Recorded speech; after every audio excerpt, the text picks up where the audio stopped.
នេះណែជាសមិទ្ធផលដែលនាងខ្ញុំធ្វើហើយនាងខ្ញុំហាមួយថ្ងៃកន្លះដំបូងបើសិនជាមេឃបើកថ្ងៃខ្ញុំហាតែមួយថ្ងៃទេប៉ុន្តែដល់ពេលមេឃវារៀងសតុំវាភ្លៀងផងអីផងអញ្ចឹងរដូវភ្ជុំហ្នឹងអញ្ចឹងវាខ្ញុំត្រូវហាមួយថ្ងៃកន្លះណាអញ្ចឹងណែឃើញទេវាសពអញ្ចឹងណាល្អ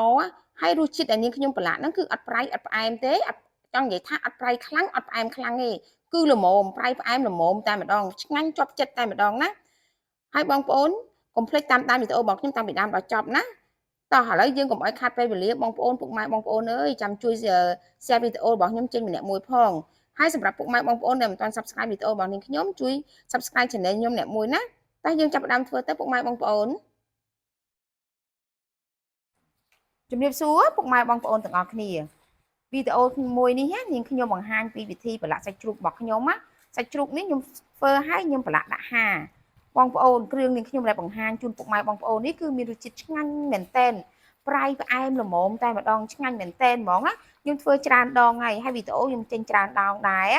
ហើយថ្ងៃនេះចិត្តដល់ពិធីបុណ្យជុំបិណ្ឌប្រពៃណីខ្មែរយើងហ្នឹងពុកម៉ែបងប្អូនអញ្ចឹងខ្ញុំធ្វើដំណើរទៅខេត្តដើរលេងជុំគ្រួសារអញ្ចឹងអញ្ចឹងខ្ញុំធ្វើសាច់ជ្រូកងៀតនេះទុកញ៉ាំតាមផ្លូវដោយសារពេលរដូវបន់ទៀនម្ដងស្រុកយើងគឺកន្លែងហូបកន្លែងភោជនីយដ្ឋានកន្លែងនានាហ្នឹងគឺវាមានលក្ខណៈថាឆ្អៀតចង្អៀតមនុស្សពិបាកទិញពិបាកហូបចុកអញ្ចឹងណាដោយសារវាណែនកក់ស្ទះអញ្ចឹងហើយខ្ញុំមានក្មេងៗហើយមនុស្សចាស់ច្រើនតាជាមួយគ្នាអញ្ចឹងណាអញ្ចឹងចាស់គាត់ដល់ម៉ោងត្រូវការចំណីអាហារហើយគឺអត់អាចចាំបានទេក្មេងអញ្ចឹងដែរអញ្ចឹងខ្ញុំមានអាហារបំរុងទុកនៅគូតឡានជាប់រហូតអញ្ចឹងណាអញ្ចឹងខ្ញុំធ្វើសាច់ជ្រូកងៀតនឹងឯងសាច់ជ្រូកងៀតកាពិផាយកាពិអីអញ្ចឹងណាធ្វើដាក់នៅគូតឡានស្រួលតែពេលដល់កន្លែងណាយើងឈប់ញ៉ាំកន្លែងហ្នឹងទៅវាស្រួលហើយវាមានទេសភាពសុខស្រែអីអូស្អាតមែនតើលក្ខណៈថាយើងទៅពិកនិចអញ្ចឹងណានេះឃើញទេសាច់ជ្រូករបស់ខ្ញុំប្រឡាក់ហ្នឹងគឺថាបងប្អូនបានមើលរូបមន្តនេះហើយបងប្អូនប្រឡាក់ទុកទៅថាឆ្ងាញ់មែនតែម្ដងញ៉ាំមួយជ្រក់ក៏ត្រូវអីក៏ត្រូវដែរឥឡូវយើងចាប់ដាំប្រឡាក់ណាសាច់ខ្ញុំលាងស្អាតហើយខ្ញុំផ្លះវាជាប្រទេសទៅតែកុំឲ្យស្ដើងពេកព្រោះសាច់យើងយកហាពេលហាទៅវាស្វិតទៅវាក្រៀមទៅជាងនឹងហើយសាច់ហ្នឹងក៏ខ្ញុំអត់ហាឲ្យក្រៀមខ្លាំងដែរវារឹងវាលេងឆ្ងាញ់ណានេះគឺខ្ញុំផ្លះបែបនេះណាហើយសាច់នេះគឺខ្ញុំយកប្រភេទសាច់ស្មើមុខកាត់អត់កាត់ចុះឲ្យស្មើមុខណាចឹងវាលាយខ្លាញ់បន្តិចតិចចឹងណាមិនឆ្ងាញ់បើយើងយកសាច់សុទ្ធវាក៏អត់ឆ្ងាញ់ដែរវារៀងសោះឥឡូវសាច់ហ្នឹងមាន2គីឡូខ្ញុំចាប់ដើមដាក់ទឹកស្អ៊ីវមកទឹកស្អ៊ីវខ្ញុំដាក់4ស្លាបព្រាបាយ1 2 3ខ្ញុំដាក់4ស្លាបព្រាបាយទៅហើយទឹកត្រីយើងដាក់ទឹកត្រីលាយទឹកស្អ៊ីវបន្តិចណាទឹកត្រីនេះខ្ញុំប្រើ2ស្លាបព្រាបាយ1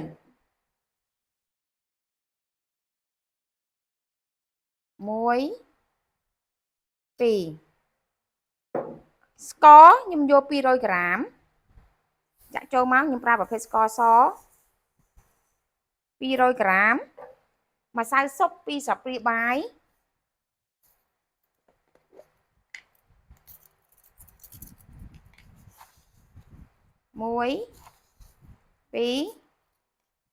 2ប្រេងខ្យងខ្ញុំដាក់4ស្លាបព្រាបាយទៅ1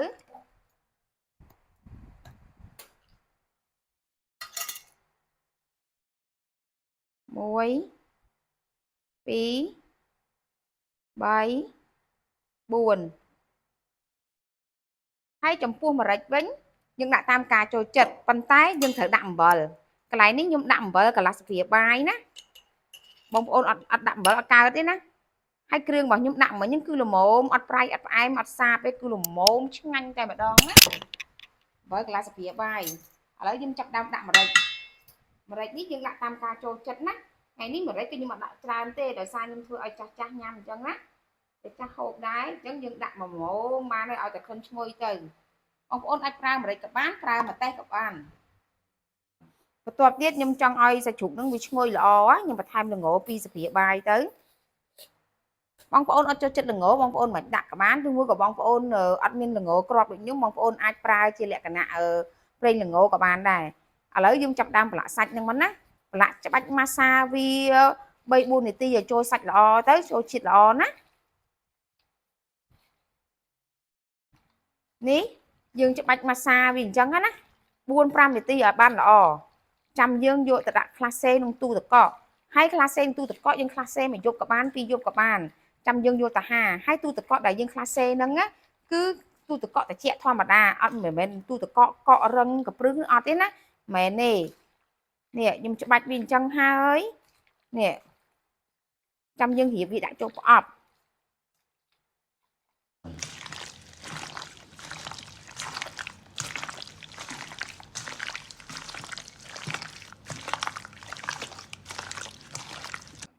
ក្បួនប្រឡាក់សាច់ជ្រូកខ្ញុំនេះបុកម៉ែបងប្អូនអាចប្រឡាក់សាច់ជ្រូក3ជាន់ក៏បានដែរសាច់ជ្រូក3ជាន់ក៏ឆ្ងាញ់ដែរបើបងប្អូនចូលចិត្តញ៉ាំមានខ្លាញ់ច្រើនជាងហ្នឹងបងប្អូនប្រើសាច់ជ្រូក3ជាន់ទៅក៏វាឆ្ងាញ់ដែរណាខ្ញុំធ្លាប់ប្រឡាក់សាច់ជ្រូក3ជាន់ដែរនេះឃើញទេយើងចាប់ដើមម៉ាសាច្បាច់វាអញ្ចឹងហើយខ្ញុំយកប្រអប់មួយខ្ញុំចាប់ដើមរៀបវាឲ្យត្រង់ពលាវាមកណា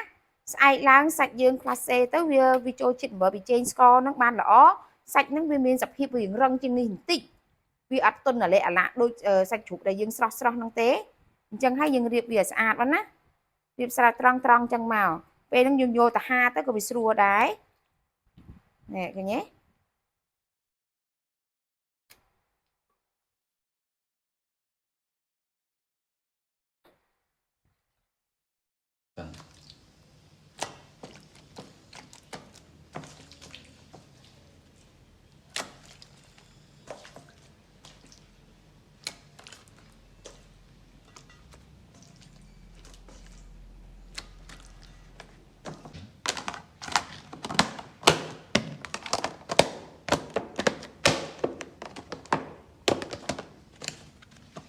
ឥឡូវស្អែកឡើងពេលព្រឹកណា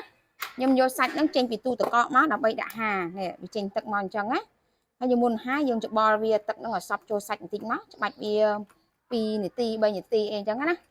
ច្បាច់វាបន្តិចមកចាំយើងយកវាដាក់ហា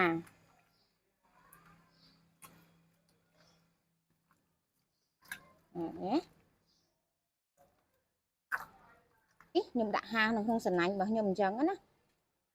បងប្អូនមានអីហាតាមជាក់ស្ដែងតាមហ្នឹងទៅតែហាអញ្ចឹងទៅវាការពាររយហើយវាកាត់បន្ថយដីហុយទៀត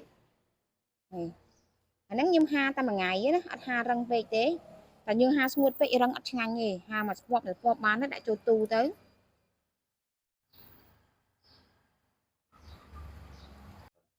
នេះខ្ញុំហាមួយថ្ងៃកន្លះណាដំបូងខ្ញុំថាហាតែមួយថ្ងៃទេបងប្អូនតែតពេលខ្ញុំ